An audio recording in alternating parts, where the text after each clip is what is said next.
하나님의 말씀은 사도행전 4장 32절에서 37절의 말씀입니다. 신약성경 194면입니다. 사도행전 4장 32절에서 37절의 말씀입니다.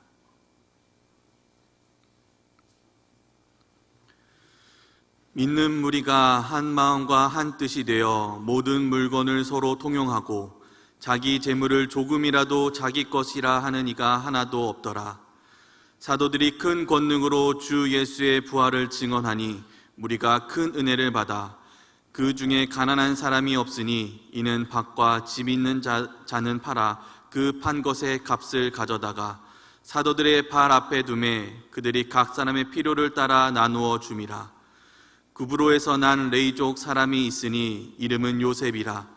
사도들이 일컬어 바나바라, 번역하면 위로의 아들이라 하니 그가 밭이 있음에 팔아 그 값을 가지고 사도들의 발 앞에 두니라. 아멘. 오늘은 이곳에 우리 교회가 세워진 것을 기념하는 창립기념주일입니다. 어느 시점을 기준으로 하든 지금 우리가 여기 있다는 것이 변할 수 없는 분명한 사실입니다. 그래서 어디로 나가야 할지를 다시 생각해야 합니다. 하나님께서 함께 하심을 믿고 주님 다시 오시는 그날 칭찬받는 교회가 되어지기를 주의 이름으로 축복합니다. 어느 노인학교에서 선생님이 어르신 학생들에게 자기가 죽었을 때 어떤 말 듣고 싶은지를 이야기하게 했습니다. 첫 번째 어르신이 나는 죽었을 때 사람이 참 좋은 사람이 죽었다라고 말했으면 좋겠다라고 말하자 모두 고개를 끄덕거렸습니다. 참 좋은 사람으로 기억되고 싶은 어르신이었지요. 두 번째 어르신이 나는 내가 죽었을 때 참 좋은 아버지였고 남편이었다는 말을 들었으면 좋겠다고 말하자 다른 사람들이 또 역시 빙그렇게 웃었습니다. 근데 세 번째 어르신이 이야기하자 거기 있던 모든 어르신들이 손뼉을 치며 좋아했습니다. 뭐라고 말했기 때문이었을까요? 세 번째 어르신이 이렇게 말했습니다. 내가 죽었을 때 사람들이 나를 보고 움직인다, 살아나잖아, 이 소리를 듣고 싶다고. 한마디로 죽기 싫다는 말입니다. 참 좋은 사람으로 기억되는 것보다도, 훌륭한 남편, 아버지로 기억되는 것보다도 그냥 이 세상에 살아있는 사람이고자 한다는 말입니다. 하지만 그럴 수는 없습니다. 성경은 한 번 죽는 것은 사람에게 정해진 일이라고 말씀하십니다.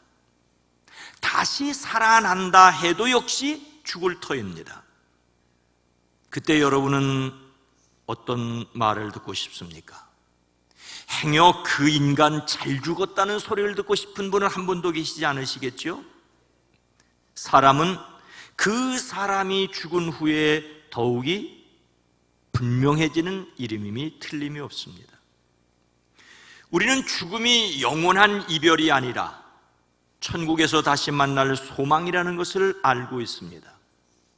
비록 우리 몸이 땅에 묻혀 썩어 없어질지라도 주님 이 세상 다시 오실 때 다시 살아날 것을 믿습니다. 이것이 우리 모두가 참여할 두 번째 부활입니다. 그때 움직인다, 살아나잖아, 그 소리를 듣게 될 것입니다. 예수님 부활을 믿는 사람들은 죽어도 사는 사람들입니다. 이것이 무릇 살아서 나를 믿는 자는 영원히 죽지 아니하리라는 말씀입니다. 우리는 이미 죽음을 이긴 사람들입니다. 이 믿음과 확신으로 살아가시기를 주의 이름으로 축복합니다. 예수님 부활을 믿는 우리 삶은 이 땅에서 어떠하여야 할까요? 초기 예루살렘 교회는 어떤 교회였습니까? 32절 말씀입니다. 믿는 무리가 한 마음과 한 뜻이 되어 모든 물건을 서로 통용하고 자기 재물을 조금이라도 자기 것이라 하는 이가 하나도 없더라. 오순절 성령 강림을 경험한 사람들은 예수님의 이름을 비로소 담대하게 선언하였습니다. 성령이 임하시면 권능을 받고 증인이 되리라는 말씀이 이루어졌습니다. 베드로는 은과 금은 내게 없거니와 내게 있는 이것을 내게 주노니 나사렛 예수 그리스도의 이름으로 일어나 걸으라고 하였습니다. 사람들은 미문 성전 문 곁에서 구걸하던 사람이 걸어나 하나님을 찬송하는 것을 보고 몹시 놀랐습니다.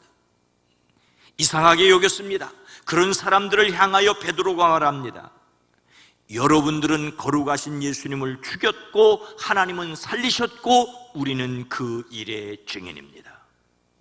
바로 이 예수님의 이름이 지금 여러분이 보고 있는 이 사람을 낫게 하였습니다.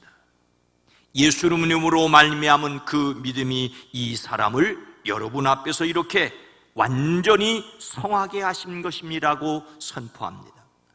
그리고 계속해서 말하기를 여러분은 회개하고 돌아와서 죄 씻음을 받으십시오. 성령 충만한 베드로는 예수님의 이름을 선언하였을 뿐만 아니라 그 이름을 믿고 회개하고 죄 씻음을 받으라고 하였습니다. 하지만 예수님을 십자가에 못 박은 사람들이 베드로를 비롯한 사도들을 그냥 두고 볼 리 없었습니다. 베드로와 요한이 아직 사람들에게 말하고 있을 때 제사장들과 성전 경비대장과 사두개파 사람들이 몰려왔습니다. 그들은 사도들이 백성을 가르치는 것과 예수님의 부활을 내세워 죽은 사람들 부활을 선전하는 것에 격분하여 사도들을 붙잡아 다음 날까지 가두어 두었습니다. 이튿날 유대 지도자들과 장로들과 율법학자들이 예루살렘에 모였는데 대제사장 안나스를 비롯하여 가야바, 요한, 알렉산더와 그 밖에 제제사장 가문에 속한 모든 사람들이 모였습니다.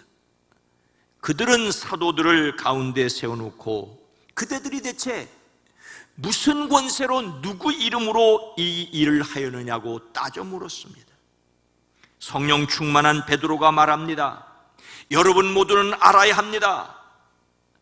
여러분이 십자가에 못 박아 죽였으나 하나님이 죽은 자 가운데서 다시 살리신 예수 그리스도의 이름으로 일어난 일입니다. 베드로는 분명하게 선언합니다. 다른 이로서는 구원을 받을 수 없으나 천하 사람 중에 구원받을 만한 다른 이름을 우리에게 주신 일이 없습니다. 하지만 그들은 베드로에게 예수님 이름으로 아무에게도 말하지 말라고 더욱 독하게 위협하였습니다. 하지만 예수님의 이름과 그 이름의 표징을 막을 수 없었습니다. 예수님 부활을 믿는 사람들은 한 마음과 한 뜻이 되었습니다. 마음과 뜻이 하나 되자 자신들이 가지고 있던 모든 것을 서로 돌려쓰고 나누어 사용하였습니다. 자기의 것을 자기만을 위하여 사용하지 않고 믿는 형제 자매들이 함께 사용하였습니다. 여기서 자기의 것이라는 말과 통용이라는 말은 서로 반대말입니다. 자기의 것, 자기에 관한 것, 자기에게 속한 것, 즉 사적인 것을 뜻합니다. 그런데 통용이라는 말은 일반적인 것, 공통적인 것, 공적인 것을 가리킵니다. 많은 성도가 한 마음과 한 뜻이 되어 아무도 자기 소유를 자기 것으로 하지 않고 모든 것을 공동으로 사용하였습니다. 예루살렘 교회는 한 마음과 한 뜻으로 물건을 통용하는 교회였습니다. 1997년 7월 제가 한 달 동안 미국을 방문하였습니다. 그때 후터라이트 공동체와 아미시 공동체를 방문한 적이 있습니다. 후터라이트는 옛 러시아에서 시작된 급진적인 복음주의 운동입니다. 독일을 거쳐 미국으로 옮겨왔고 지금도 사도행전 2장 오늘 말씀을 근거로 물질 나눔과 신앙 공동체 생활을 유지하고 있습니다. 이들의 물질에 관한 생각은 사회주의와 가장 유사하다는 평가입니다. 100% 공동소유, 공동생활을 철저히 시행하고 있습니다. 조금 다른 이름을 가진 아미쉬는 스위스에서 시작되어 역시 종교적 탄압을 피하여 미국으로 이주했습니다. 이들은 자동차나 전기, 전자제품, 그래서 전화, 컴퓨터 등 현대 문명을 거부하는 것으로 유명합니다. 스스로 외부 세계와 격리한 채 생활하며 신념에 따라 병역을 거부합니다. 정부로부터 어떤 종류의 도움도 받지 않으며 대부분 의료보험에 들지 않았습니다. 아주 단순하고 소박한 검은색 계통의 옷만 입으며 대다수 전통 방식의 농업과 축산업에 종사합니다. 아이들은 자신들이 건립한 학교에만 교육하고 노동을 귀히 여겨 부를 쌓으려고 하지 않습니다. 대부분 농장 소유주이거나 사업체를 경영하지만 사업이나 가게가 커지기를 바라지 않고 소박하게 삽니다. 이런 아미시 공동체에는 범죄나 폭력, 알코올 중독, 이혼, 약물 복용이 거의 없다고 합니다. 당시 후터라이트 공동체와 아미시 공동체를 방문하며 부럽기는 하였지만 나는 못하겠다는 생각과 함께 그래도 세상 속에서 어떻게 말씀대로 살 것인가를 고민한 적이 있습니다. 이런 공동체나 수도원이 나름 내 역할을 하지만 모든 사람이 그렇게 살 수는 없지 않겠느냐라는 제 생각이었습니다. 처음 예루살렘 교회는 예수님께서 부활하신 것을 보고 자신들도 부활에 참여할 믿음으로 죽음 저 건너편을 바라보며 살았습니다. 죽음을 초월하니 서로 사랑하며 나누고 섬길 수가 있었습니다. 그런데 우리는 어떻습니까? 그렇게 사는 것은 고사하고 이런 말씀 듣는 것만으로도 불편해하지는 않습니까? 혹시라도 다른 사람이 너 예수님의 부활을 믿으니 내 것을 좀 나누어 쓰자고 할까봐 불안하지는 않습니까? 여러분은 오늘 말씀 앞에 어떻게 하시겠습니까? 마음에는 원이로의 육신이 약하다고 핑계하시겠습니까? 아니면 하나님께서 맡겨주신 내 가정, 내 일터를 잘 보살피는 것도 하나님의 일이라고 얼버무리시겠습니까? 아니면 얼마간 헌금 드리는 것으로 책임을 다했다고 하시겠습니까? 이런 말씀은 오늘날 세상에는 전혀 불가능한 말씀이라고 성경 말씀 자체를 외면하시겠습니까? 저도 여전히 고민스럽습니다. 신앙인으로서 고민스럽고 설교사로서도 고민스럽습니다. 제가 예수님의 부활을 믿고 죽음 저 건너편 세상을 믿으면서도 이 땅에서 이렇게 살지 못하니 고민스럽습니다. 자신이 그렇게 살지 못하면서 교인들에게 그렇게 살라고 할 만큼 뻔뻔스럽지도 못하니 역시 고민스럽습니다. 그렇다고 성경에 분명하게 기록된 말씀을 외면할 수도 없으니 정말 고민입니다. 여러분은 고민이 되지 않습니까? 이제 말씀 앞에서 좀 고민을 하시기를 부탁을 드립니다. 도대체 어떻게 해야 성경이 요구하는 삶에 더 가까이 갈 수 있는지 우리는 고민을 가져야 합니다. 오늘 말씀에서 한 마음과 한 뜻으로 물건을 통용하는 예루살렘 교회는 또 어떤 교회였습니까?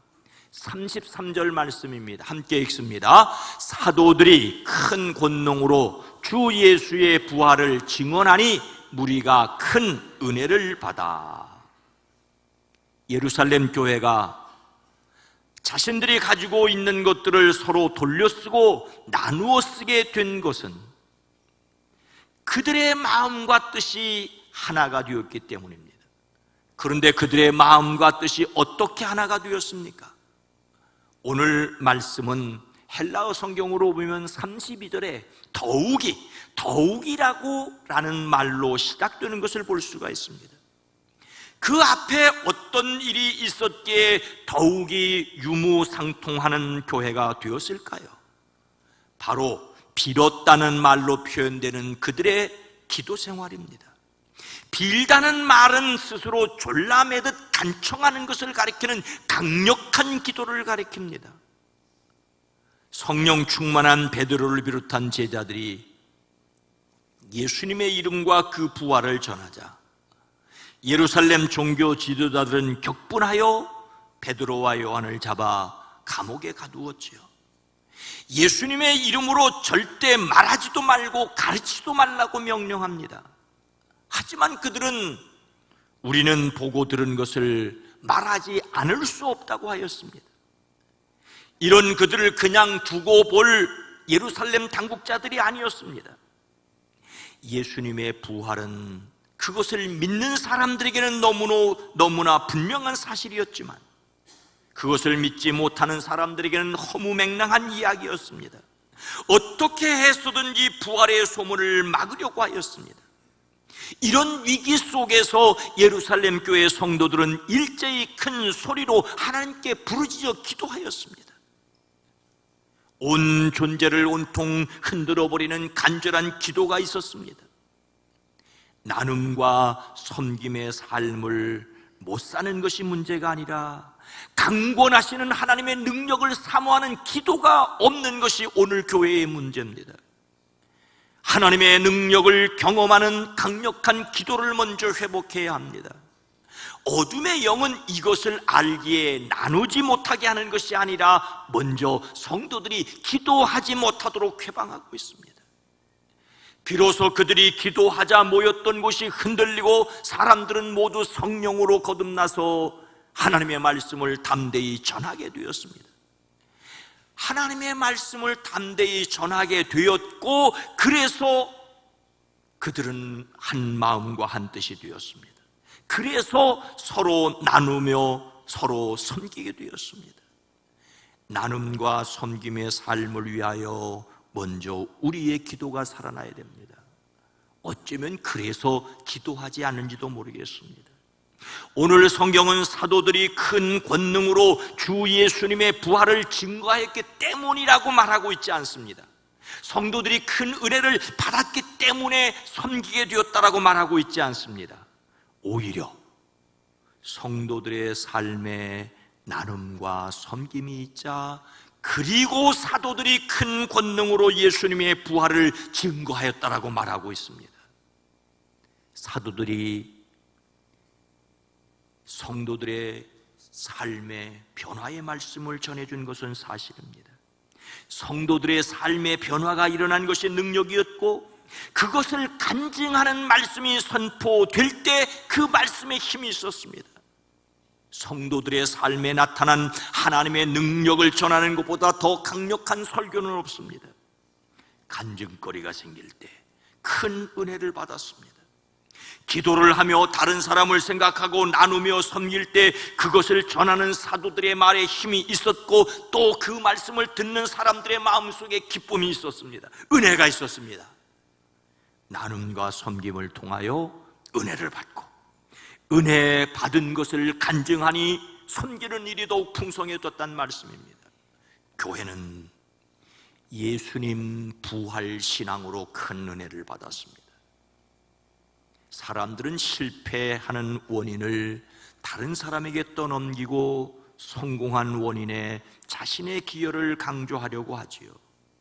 설교자는 나눔이 있었기에 은혜가 있었다고 말하고 싶고 성도들은 은혜를 받았으니 나눔이 있었다고 말하고 싶어 할지 모릅니다. 말씀대로 살지 못하는 이유를 서로에게 떠넘기려 합니다. 하지만 은혜와 나눔은 상승작용을 했습니다. 함께 모여 기도하는 일로 시작하여 말씀이 깨달아졌고 그 말씀이 깨달아지니 나누는 기쁨이 있었고 이런 기쁨을 위하여 더 많이 나누자 더 큰 기쁨이 있었다는 말씀입니다. 우선 우리는 기도하며 작은 나눔을 실천해야 합니다. 지금까지 생활을 다 정리하고 수도원이나 기도원으로 들어갈 수 없더라도 움켜진 작은 손을 벌려야 합니다.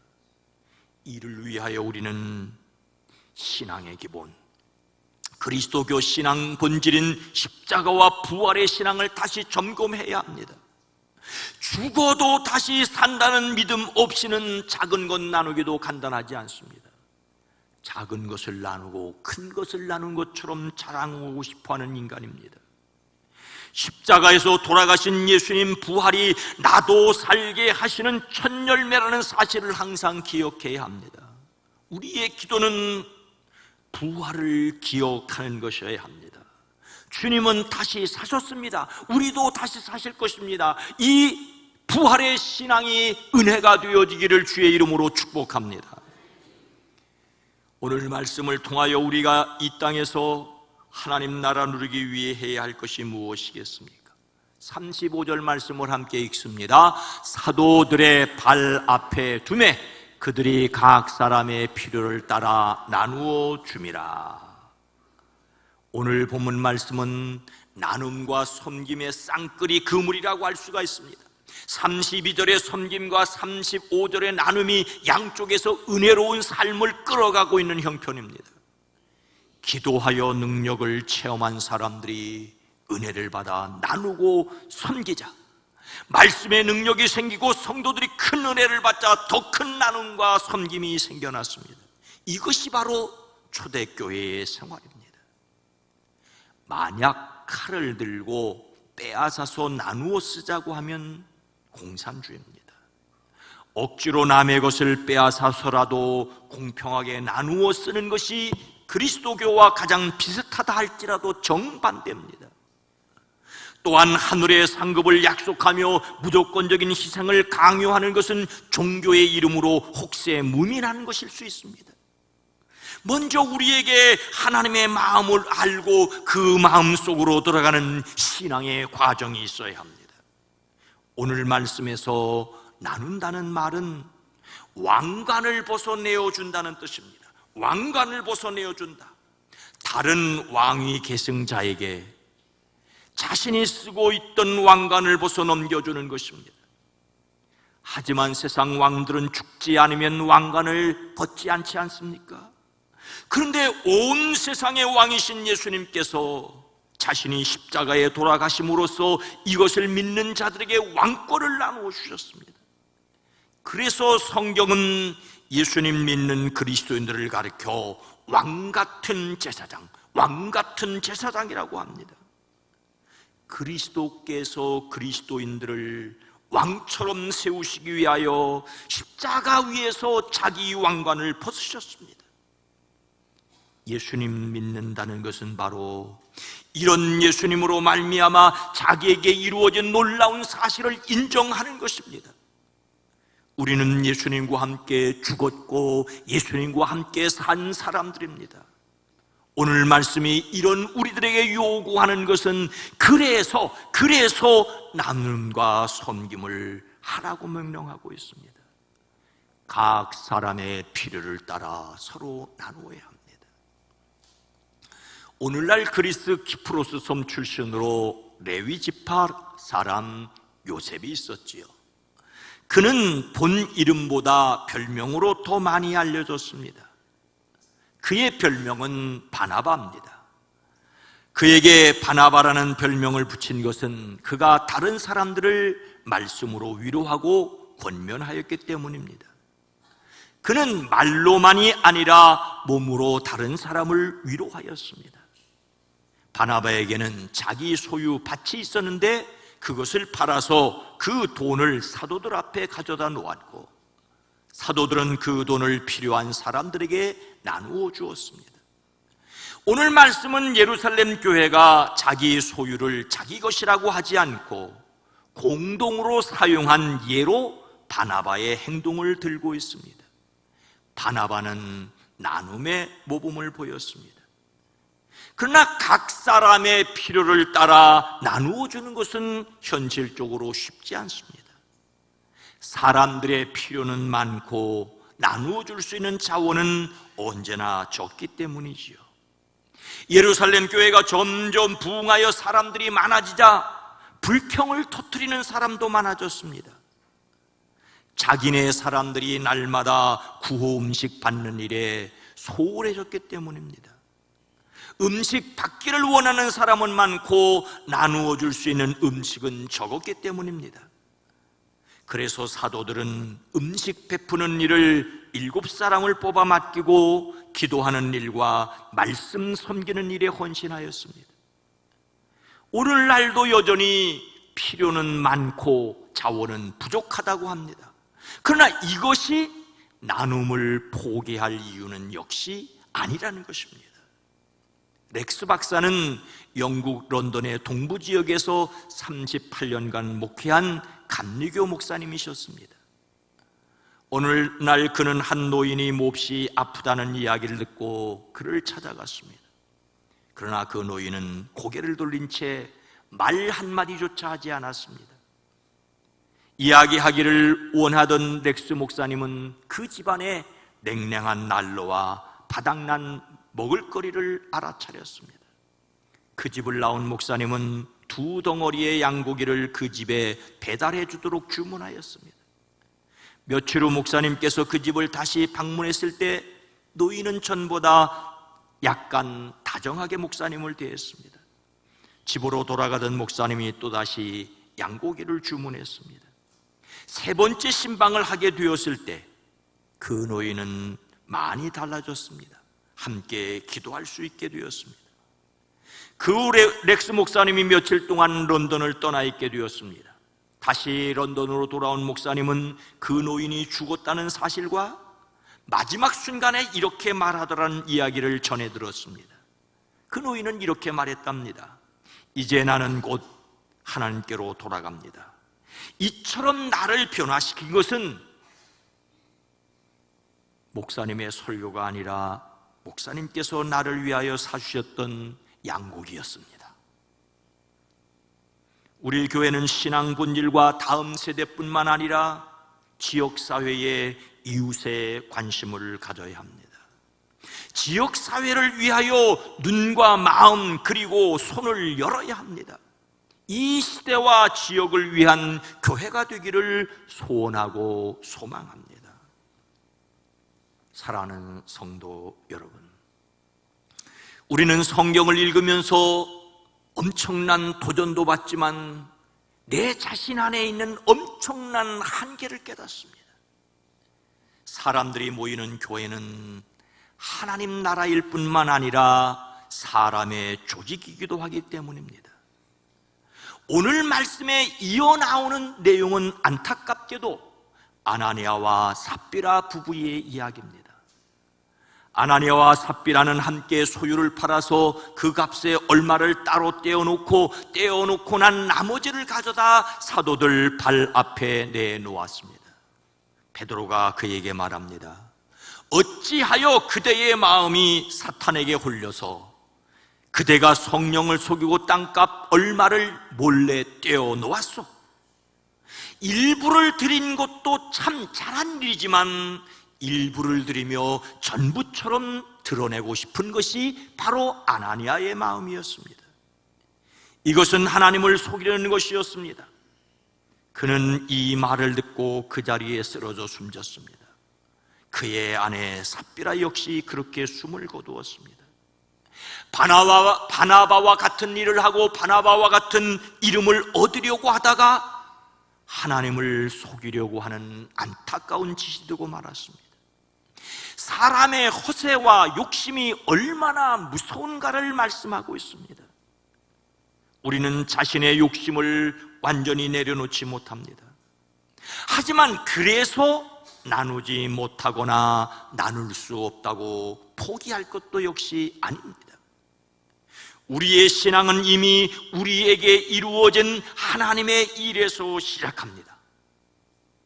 사도 바울은 갈라디아 교회를 통하여 이렇게 말합니다. 내가 그리스도와 함께 십자가에 못 박혔나니 그런즉 이제는 내가 사는 것이 아니요 오직 내 안에 그리스도께서 사시는 것이라. 이제 내가 육체 가운데 사는 것은 나를 사랑하사 나를 위하여 자기 자신을 버리신 하나님의 아들을 믿는 믿음 안에서 사는 것이라. 우리 교회 안에서 하나님의 나라를 누리고 소망하며 하나님의 나라의 영광을 드러내는 교회 되어지기를 주의 이름으로 축원합니다. 거룩하신 하나님, 자비로우신 주님, 하나님 앞에 머리를 숙일 때 우리의 연약함과 어리석은 것과 부족한 것을 고백하며 그래도 주 예수의 이름이 우리 안에 있음을 믿기에 다시 하나님의 영광을 드러내기 위한 선을 힘쓸 수 있는 저희들이 되어지게 하옵소서. 성령 하나님, 우리 교회 안에서 하나님의 나라를 누리고 하나님의 나라를 전파할 수 있게 하옵소서. 그리스도이신 예수님의 이름으로 간절히 기도드리옵나이다. 아멘.